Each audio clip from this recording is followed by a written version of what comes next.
या कलाकारांना वयाची मर्यादा नाहीये, कारण या संघामध्ये तरुण तडफदार त्याचप्रमाणे अनुभवी वृद्ध या ठिकाणी आपल्या समोर कला सादर करताना या ठिकाणी सुरेशा जाधव दिवा यांच्याकडून या संगमेश्वरच्या संघासाठी 500 रुपयाचं पारितोषिक आलेलं आहे. धन्यवाद.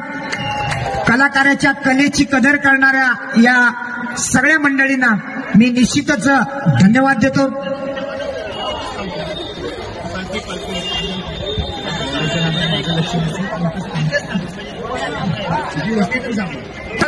रत्नागिरी जिल्ह्यामध्ये झालेल्या दोन्ही स्पर्धांमध्ये प्रथम क्रमांकाचं पारितोषिक पटकावलेलं आहे. तोच संघ आता या मुंबईमध्ये बघूया आपली कला कशा प्रकारे सादर करणार आहे. 2 तारखेला खेड तालुक्यामध्ये जी स्पर्धा झाली ती स्पर्धा याच संघाने जिंकली होती. 26 जानेवारीला चिपळूण शहरामध्ये जी स्पर्धा झाली ती स्पर्धा सुद्धा याच संघाने जिंकली होती. आणि आता मुंबापूर इथली या घाटकोपर भटवाडीमधील स्पर्धा बघूया कशा प्रकारचा परफॉर्मन्स या संघाचा या ठिकाणी होणार आहे. चला, गांगोबा पालखी नृत्य पथक करंबे. जबरदस्त ताकदीचा संघ, ज्या संघाने 2023 मध्ये आपला उच्चांक गाठलेला आहे असा करंबळे संघ आपल्या समोर प्रवेश करताना रसिको, ज्याप्रमाणे VR ब्लॉक या लिंकवर या संपूर्ण प्रेक्षेपण लाईव्ह दाखवत आहे, त्याचप्रमाणे कोकणी सचिन या लिंकवर सुद्धा या संपूर्ण कार्यक्रमाचं लाईव्ह प्रेक्षेपण दाखवलेलं जात आहे. रसिको, याचा आपण तुम्ही लाभ घेऊ शकता. हे लाईव्ह कार्यक्रम आपण एन्जॉय करू शकता. धन्यवाद. लाईव्ह प्रेक्षेपण करणाऱ्या सगळ्यांना धन्यवाद देतो.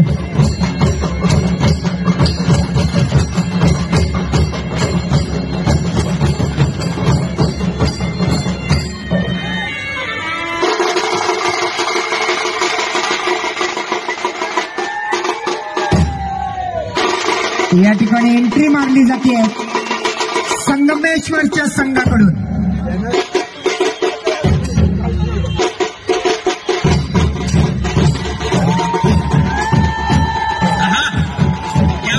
झेंडा डौलानं फडकवताना, वारकरी संप्रदायाच्या टाळ्याचा वापर करताना, लेझिमचा वापर करतोय, सगळ्या प्रकारची आयुधं वापरली जात आहेत. सुंदर अशा वेशभूषेमध्ये, पारंपरिक पद्धतीच्या वेशभूषेमध्ये प्रवेश करतोय गांगोबा पालखी नृत्य पथक करंबेळे, तालुका संगमेश्वर, जिल्हा रत्नागिरी. या संघाला वयाचं मर्यादा नाही, कारण या संघामध्ये वयोवृद्धांपासून नवयुवकांपर्यंत सर्व वयोगटातले सर्व वयाचे कलाकार या ठिकाणी आपल्याला आपली कला सादर करताना महाराष्ट्राची व्यक्ती पुस्तका, महाराष्ट्र वारकरी समाज याचं टाळ आणि लेझिमची साथ.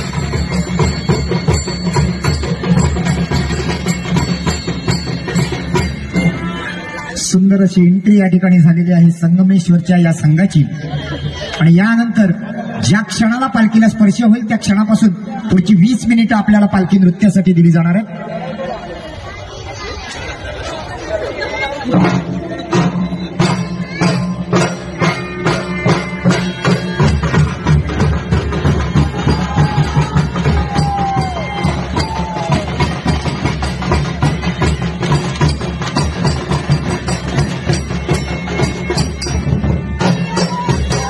या ठिकाणी मगाशी आपण लांज्याचं पूजेचं वाद्य ऐकलं, आता आपण ऐकताय ते संगमेश्वर तालुक्यातलं पूजेचं वाद्य.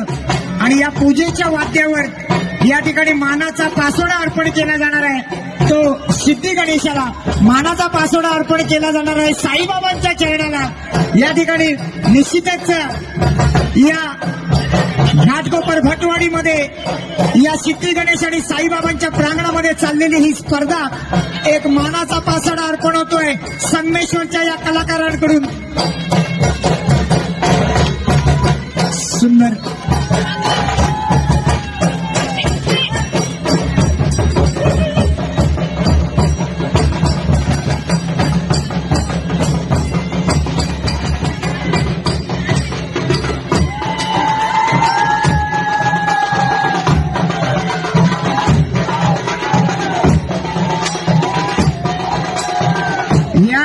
आणि संगमेश्वरवासीय सगळ्या कलाकारांच्या मुखामधून एक वेगळा असा नाद ऐकायला येतोय. ही संगमेश्वरची खासियत आहे.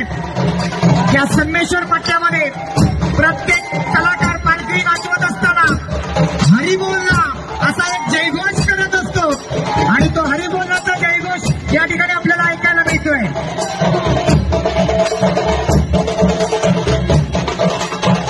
कणकणी असं वाद्य सुरू झालेलं आहे. निशाणवाला आणि झांजवाला हे दोन कलाकार अतिशय सुंदर अशा वेशभूषेमध्ये या ठिकाणी आपली कला सादर करताना आपण पाहतोय.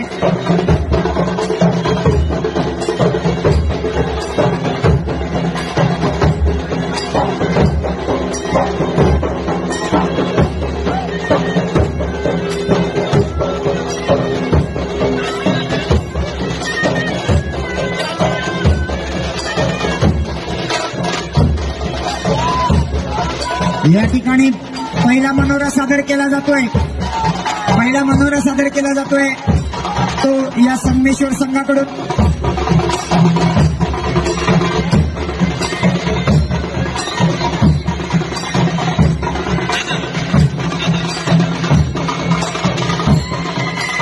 अतिशय सुंदर टाळाचा वापर केला जातोय. वारकरी संप्रदायाचे पायीक असलेली मंडळी निशाणवाला आणि झांजवाला अतिशय सुंदर. या कलाकाराचा वय बघा किती वय कमी आहे की नाही. वयाला मर्यादा नाही तरी सुद्धा जबरदस्त एक कोकणातली संस्कृती जपताना खरोखर संघ तालुका संगमेश्वर पुन्हा एकदा पालखी आपल्या हातामध्ये घेऊन वेगवान असं चल या ठिकाणी बोलताना त्यामुळे संघ अतिशय सुंदर एक पुन्हा एकदा उलट्या बाजूला आपल्या हातामध्ये पालखी घेऊन डोलाच्या तालावर या ठिकाणी चाल मारताना आणि ही चाल पूर्ण करताना यशस्वी. पुन्हा एकदा दोन्ही कलाकारांनी पूर्ण पालखीचा भारभार हातामध्ये केलेला आहे. रसिको या कलाकारासाठी आपण जोरदार टाळ्या वाजवायचा. कारण वयाचा मर्यादा नसलेली ही एकमेव संस्कृती म्हणजे आपल्या कोकणची संस्कृती पारंपरिक पालखी नृत्य स्पर्धा. पालखीला कोणतेही स्पर्श न करता एका खांद्यावरून दुसऱ्या खांद्यावरून पहिल्या अतिशय अवघड अशी चाल शिस्तबद्ध प्रामाणिकपणे पूर्ण करताना कलमळे संघ.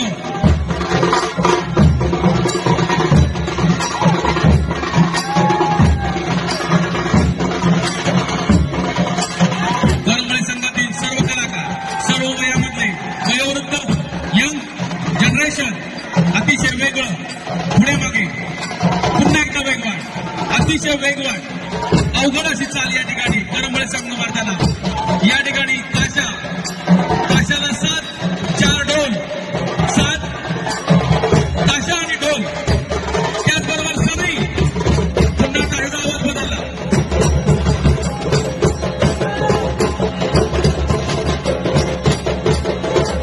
या ठिकाणी वेगळा आवाज आपल्याला ऐकला येतोय. यावर काय त्या ठिकाणी करंबळे संघाचं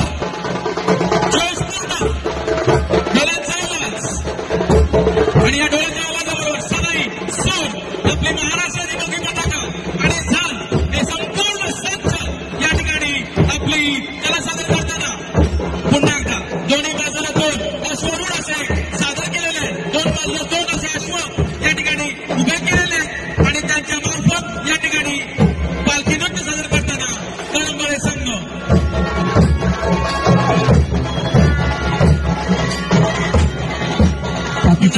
दिमागदार अशी सुरुवात संगमेश्वरच्या या संघाकडून.